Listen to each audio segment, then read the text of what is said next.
mời ngài và phu nhân cùng sang Việt Nam. And again, let me invite you to visit Vietnam together with the First Lady. As you heard, I got an invitation to Vietnam. Như các vị thấy là tôi đã mới nhận được một cái lời mời được đến thăm Việt Nam. And I think this is indicative of the remarkable progress that's taken place in the relationship between our two countries over the last 20 years. Và cái điều này là một cái chỉ dấu rất là quan trọng về những cái tiến bộ mà hai nước chúng ta đã đạt được trong cái 20 năm vừa qua của sau khi bình thường hóa quan hệ ngoại giao. I want to welcome General Secretary Trọng to the Oval Office for his first visit to the United States during this 20-year anniversary of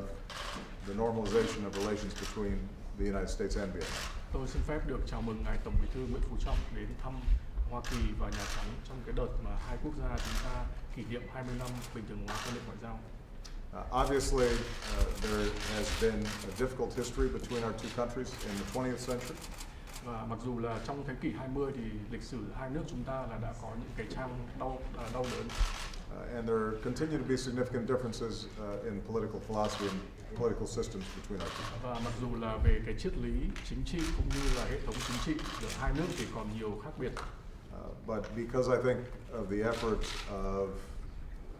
leaders in both parties here in the United States, as well as the leadership in Vietnam over successive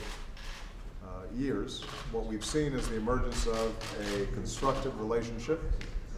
that is based on mutual respect and that has benefited the peoples of both countries. Nhưng mà cũng cảm ơn cái sự lãnh đạo của các cái lãnh đạo của Hoa Kỳ cũng như của Việt Nam, và hai bên đã cùng hợp tác với nhau trong những năm vừa qua. Thế mà dựa trên những cái nền tảng về những cái sự hạnh phúc và cái lợi ích cho người dân thì chúng ta đã đạt được nhiều thành quả tốt. Already in the last 2 years alone, we've made significant progress on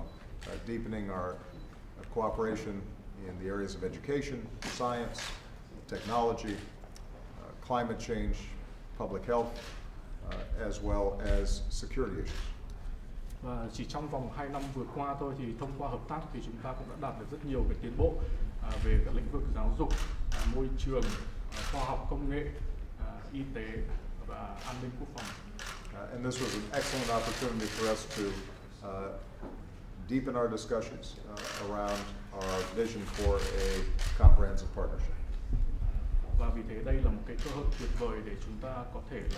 tôi có thể cùng thảo luận với nhau để những cái cách có thể làm sâu sắc hơn những cái sự hợp tác giữa đôi bên trong khuôn khổ của cái mối quan hệ đối tác toàn diện. We discussed the Trans-Pacific Partnership, or TPP, and the enormous potential of a high standards trade agreement that raises labor standards, raises environmental standards, and could potentially create significant job growth and prosperity for both the Vietnamese and the American people. Với này Tổng Bí thư thì chúng tôi đã cùng thảo luận với nhau về hiệp định TPP. Hiệp định TPP là một cái hiệp định mà cao cấp để mà có thể giúp nâng cao những cái chuẩn cũng như là chuẩn về, ví dụ chuẩn về lao động, chuẩn về môi trường, mà để có thể mang lại cái sự thịnh vượng cũng như là tăng việc làm cho cả nhân dân của cả Hoa Kỳ cũng như của Việt Nam. We discussed the importance of resolving maritime disputes in the South China Sea and throughout the Asia Pacific in accordance with international law to ensure that the prosperity and freedom of navigation that has underwritten the enormous economic growth that's taken place in the region continues for decades to come. Chúng tôi cũng thảo luận về những cái cung cách mà cái nhu cầu cần thiết phải giải quyết những cái xung đột thông qua cái con đường hòa bình, xung đột về biển đảo thông qua con đường hòa bình, và cũng như là cái việc mà chúng ta cần thiết phải tuân thủ những cái quy tắc và các cái luật của quốc tế, và để đảm bảo rằng có cái sự tự do thông thương, tự do đi lại ở trong các cái vùng biển đảo, mà để mà dựa trên đó thì từ lâu nay thì cái sự thịnh vượng của các quốc gia trong khu vực đã được đặt trên. We discussed continuing to deepen people-to-people exchanges. As General Secretary Trọng noted, we have more Vietnamese Americans here and expatriate Vietnamese than any other country in the world, and they've made enormous contributions to our country. We want to continue to deepen those exchanges, including through the soon-to-be opened Fulbright University that has just been approved. Và chúng tôi cũng thảo luận về những cái những cái sự trao đổi giữa nhân dân với nhân dân, và chúng tôi cũng như là ngài Tổng Bí thư đã đề cập thì là ở Hoa Kỳ có một cái lượng người dân số mà có gốc Việt Nam thì là nhiều hơn ở bất kỳ nơi nào khác, ở nước nào khác trên thế giới. Thế và chúng tôi là cũng mong muốn là tiếp tục là mở rộng những cái sự hợp tác cũng như là liên hệ giữa thông qua những cái kênh này, đặc biệt là làm sao ví dụ như là thông qua kênh giáo dục, ví dụ như thông qua cái đại học Fulbright là mới có kế hoạch là sẽ sắp sớm được mở ở Việt Nam. And we also discussed the importance of us cooperating on global issues, particularly climate change, which could have a profound impact on both our countries, issues of global health security and dealing with the potential of pandemic, global peacekeeping. In all these areas, Vietnam has proven to be a very constructive partner. Và chúng tôi cũng thảo luận các cái vấn đề quan trọng toàn cầu khác, ví dụ như là biến đổi khí hậu, hoặc là các cái an ninh y tế toàn cầu, thế và hoặc là để trong phòng chống những cái bệnh dịch, hoặc là cái việc mà nỗ lực mà bảo vệ hòa bình thông qua Liên Hợp Quốc. Thì và trong tất cả những cái kế hoạch này thì là những cái sáng kiến này thì Việt Nam đều đã là một cái đối tác và hợp tác rất là tốt. There remain differences in the bilateral relationship, and we discussed candidly some of our differences around issues of human rights, for example, and freedom of religion. But what I'm confident about is that the diplomatic dialogue and practical steps that we are taking together will benefit both countries, that these tensions can be resolved in an effective fashion, and that not only bilaterally but also through our cooperation in multilateral organizations like ASEAN and the East Asia Summit, we can continue to make significant strides. Và mặc dù chúng tôi cũng nhấn mạnh rằng là hiện nay là vẫn còn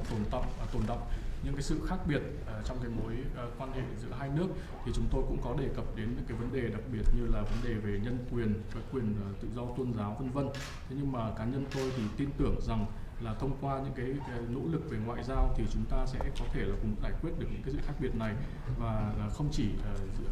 thông qua những cái nỗ lực mà song phương mà kể cả đa phương, ví dụ trong cái khuôn khổ của ASEAN hoặc là hội nghị cấp cao của ASEAN sắp tới. So I want to thank once again General Secretary Trọng for his visit. I hope he has felt the warmth and hospitality that the American people feel towards all the people of Vietnam. And I certainly do look forward to visiting your beautiful country sometime in the future. Và một lần nữa tôi xin gửi tới ngài Tổng Bí thư cái lời chào mừng của tôi. Tôi hy vọng rằng ngài đã trong thời gian ở đây ngài đã cảm nhận được cái sự nồng nhiệt mà cái người nhân dân Hoa Kỳ đã suy nghĩ về người dân Việt Nam, và thì tôi cũng rất là mong là sẽ có dịp đến thăm đất nước của ngài. Xin cảm ơn ngài Tổng thống, thưa các quý vị và các bạn. Có lẽ cách đây 20 năm thì không ai có thể hình dung được rằng hôm nay tại Phòng Bầu Dục và Nhà Trắng của Hoa Kỳ lại có một cái cuộc gặp rất là thú vị giữa Tổng Bí thư Đảng Cộng sản Việt Nam với Tổng thống Hợp Trung Quốc Hoa Kỳ. Thank you, Mr. President, and good afternoon, ladies and gentlemen. I think that 20 years ago, not too many people would imagine a meeting, interesting meeting and substantive meeting between the General Secretary of the Communist Party of Vietnam and the President of the United States. Đúng như ngài Tổng thống vừa nói là chúng tôi có một cái cuộc trao đổi ý kiến với nhau rất là thân mật, thẳng thắn, xây dựng, chân tình. And as the President just mentioned, we had a cordial, constructive, positive and frank discussion with each other. Cái điều quan trọng là từ hai cái nước mà cựu thù với nhau, ngày nay đã trở thành bạn, trở thành đối tác, và hơn nữa là đối tác toàn diện, và sắp tới tương lai còn phát triển tốt hơn nữa. What is of utmost importance is that we have been transformed from former enemies to become friends, partners, comprehensive partners, and I'm convinced that our relationship will continue to grow in the future. Cái điều đó là nhờ cái tầm nhìn chiến lược, nhờ cái sự nỗ lực cố gắng của các nhà lãnh đạo của hai nước, nhưng đồng thời cũng là nhờ có cái sự ủng hộ rất là to lớn của nhân dân, vì cái quan hệ hai nước chúng ta nó phù hợp với cái lợi ích của nhân dân, đồng thời cũng phù hợp với cái xu thế phát triển trên thế giới hiện nay. Đó là hòa bình, hữu nghị, hợp tác, phát triển và cùng nhau thịnh vượng. I think these achievements are owed to the strategic vision and the efforts by all leaders of the two countries, but also thanks to the support, the full support of the peoples of the two countries, because it is in their interest that we want to promote this relationship. This relationship is also contributing significantly to peace, stability, cooperation for prosperity in the region and around the world. Đúng như ngài Tổng thống vừa nói là trong lịch sử quan hệ hai nước chúng ta cũng có những chương buồn. Thế nhưng mà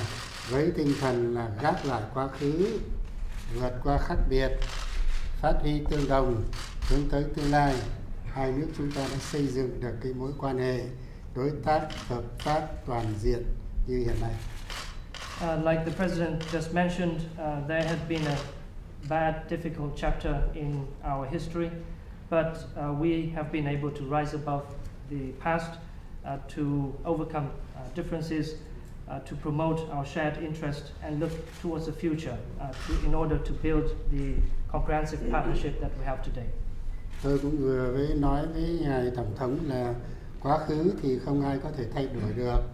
nhưng mà tương lai là thuộc về trách nhiệm của chúng ta. And as I mentioned to the President in our meeting, the past cannot be changed, but the future depends on our action, and it is our responsibility to ensure a bright future. Trên cơ sở nhìn lại một cách toàn diện quan hệ hai nước, trong thời gian vừa qua, nhất là 20 năm gần đây, chúng tôi và ngài Tổng thống cũng đã trao đổi sâu rộng và khá toàn diện cái hướng sắp tới hai nước phải tiếp tục phát triển cái quan hệ nó tốt đẹp hơn nữa, hướng tới một cái chất lượng tốt hơn, làm sâu sắc hơn cái mối quan hệ toàn diện. At the meeting today, the President and I reviewed the growth of our relations over the past 20 years, and we also discussed and agreed on the major directions for moving our relationship forward, to make it more substantive, more positive, to build the mutual trust and cooperation between the two countries. Chúng tôi đều thống nhất sắp tới sẽ lãnh đạo các cái cơ quan và nhân dân hai nước cố gắng phát triển cái mối quan hệ toàn diện, kể cả về chính trị ngoại giao, về kinh tế đầu tư thương mại, về khoa học giáo dục, về đào tạo, về quốc phòng an ninh, về y tế môi trường, rồi giữ gìn cái đối phó với thành công với cái biến đổi khí hậu trên thế giới, và phối hợp tốt với nhau trên các cái lĩnh vực đa phương, trong đó có cả cái quan hệ về quốc phòng an ninh. And we agreed to continue to promote the comprehensive relationship between the two countries in all areas, ranging from political, diplomatic cooperation to economic, trade, investment, education and training, environment, public health, responding to climate change, to defense and security cooperation, as well as better collaboration at regional and international forums. Với tinh thần thẳng thắn và xây dựng, chúng tôi cũng trao đổi về những vấn đề hiện nay mà còn đang vướng mắc, như là phải tiếp tục làm sao để sớm đàm phán kết thúc và ký kết được cái hiệp định TPP, rồi vấn đề nhân quyền, rồi vấn đề trên Biển Đông có những cái việc làm nó trái với pháp luật của quốc tế, với cái thỏa thuận của các nước ở trong khu vực, và cũng bày tỏ cái quan điểm quan ngại những cái tình hình diễn biến mới gần đây trên Biển Đông. In a constructive and candid manner, we also discussed our differences and the way forward, including the Trans-Pacific Partnership, the TPP, as well as the human rights issues. At the same time, we discussed and shared our views on the recent developments in the South China Sea, and also shared our concern about the recent activities that are not in accordance with international law that may complicate the situation. Tôi đã trân trọng mời ngài Tổng thống và phu nhân sớm sang thăm Việt Nam. Ngài Tổng thống cũng đã vui vẻ nhận lời. And I had the particular honor to extend our invitation to the President and First Lady to visit Vietnam, and I'm glad that the President had graciously accepted my invitation. Một lần nữa tôi xin cảm ơn ngài Tổng thống và chính quyền Hoa Kỳ đã mời tôi sang thăm Hoa Kỳ, đất nước rất là tươi đẹp, và chúng ta đã có một cái cuộc trao đổi sâu sắc và thú vị, cũng cho tôi gửi lời hỏi thăm đến cộng đồng bà con Việt Nam ta đang sinh sống, làm việc, học tập ở tại Hoa Kỳ, và chúc cho quan hệ hai nước chúng ta ngày càng phát triển tốt hơn nữa. Once again, I would like to thank the President and the U.S. government for inviting me to visit your beautiful country, and allow me also to take this opportunity to send my greetings and best regards to the Vietnamese community here in the United States. We hope for further growth in our relationship. Xin hẹn sớm gặp lại. Hope to see you again soon. Thank you.